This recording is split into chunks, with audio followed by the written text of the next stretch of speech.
नर्मदा परिक्रमेचा आज तिसरा दिवस. खूप आनंददायक परिक्रमा. जीवनाचं पाऊलवाट चालत चालत जसं आपण परिक्रमा करायला हवी. जीवन जगत असताना जे नको ते ओझं आपण घेऊन चालत असतो आणि त्याचा खूप मोठा त्रास आपल्याला होत असतो. तर तो त्रास होऊ नये असे वाटत असेल तर परिक्रमा करून या ठिकाणचे अनुभव घेऊन नको त्या वस्तू आपण या ठिकाणी सोडत चालतो. तसंही जीवनामध्ये नको त्या गोष्टी सोडून जर चाललं तर खूप हलकं जीवन होतं आणि खूप आनंद वाटतो. जीवनाला रस येतो. नर्मदे हर, नर्मदे हर.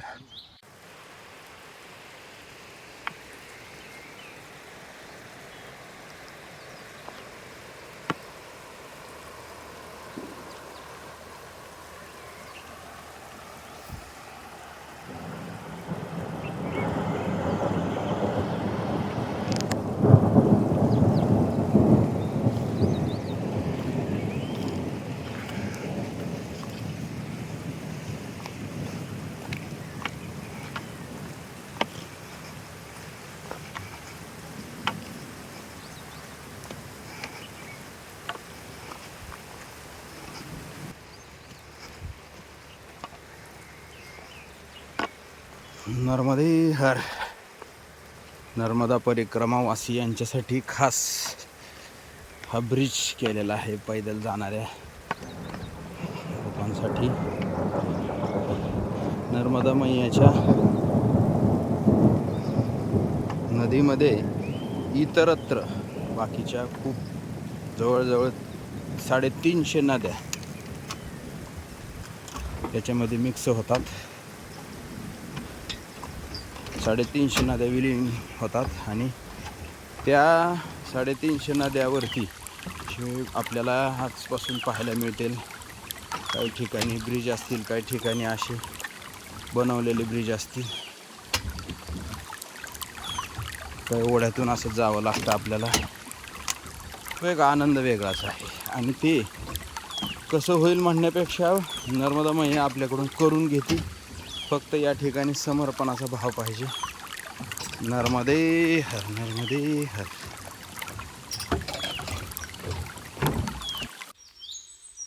नर्मदा मैयाच्या तीरावर जात असताना भट्ट्या नदी 1-1.5 किलोमीटर अंतरावरती आहे. परिक्रमावासी मागे पुढे झालेत, परंतु घाबरण्याचं कारण नाही. नर्मदा मैया सोबत असतात आपल्या. कुठेही कसल्याच प्रकारे अडचण येऊ देत नाहीत. नर्मदे हर, नर्मदे हर. क्या ये पानी इधर जा रहा है? ये मैया का पानी नहीं है, नर्मदा मैया नहीं है. नर्मदा मैया का तो वो साइड संगम है. ऐसा उधर संगम है, दूसरी मैया है, दूसरी नदी है ये. दूसरी है. बहुत बड़ी है. ऐसे 200-300 नदी लगती है मैया में. नर्मदा मैया में ऐसी 200-300 नदियाँ बड़ी बड़ी आती है.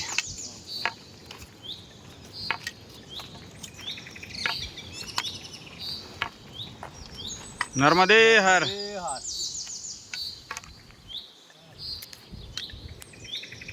नर्मदे हर,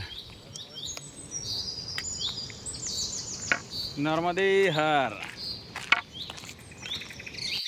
नर्मदे हर.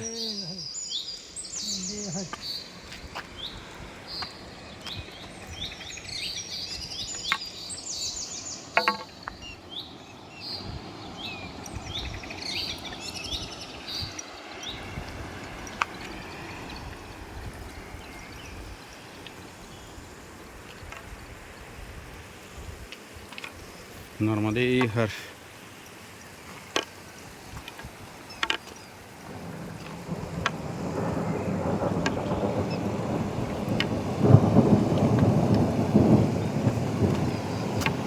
सुंदर भाई, नर्मदे हर.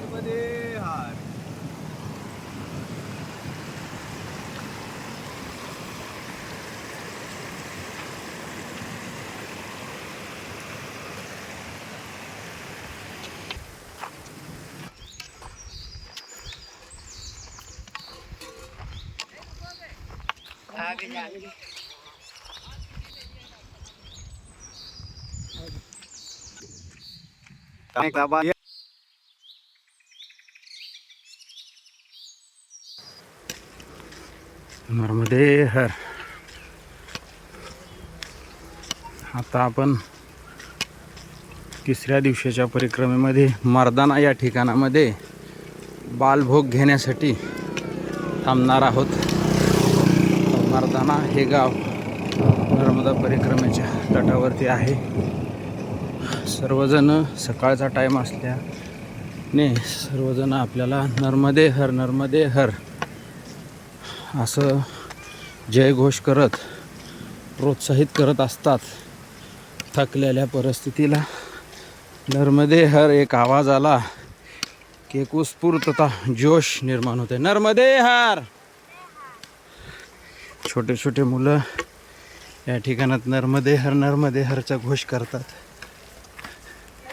बरेच परिक्रमावासी येत आहेत. नर्मदे हर नर्मदे हर नर्मदे हर. तिसऱ्या दिवशीचं दुपारचं विश्राम आणि भोजन, त्याचबरोबर त्रिसंध्यामधील एक दुपारची संध्या या ठिकाणी स्नान वगैरे करून भट्ट्यांतेली या गावामध्ये सियाराम बाबा यांचं दर्शन आता आपल्याला होणार आहे. त्यांचं वयवर्ष 115-120 असं म्हणतात. आत्ताच आपलं नर्मदा मैयाचं तीरावरती स्नान झालेलं आहे. खूप छान असा आनंद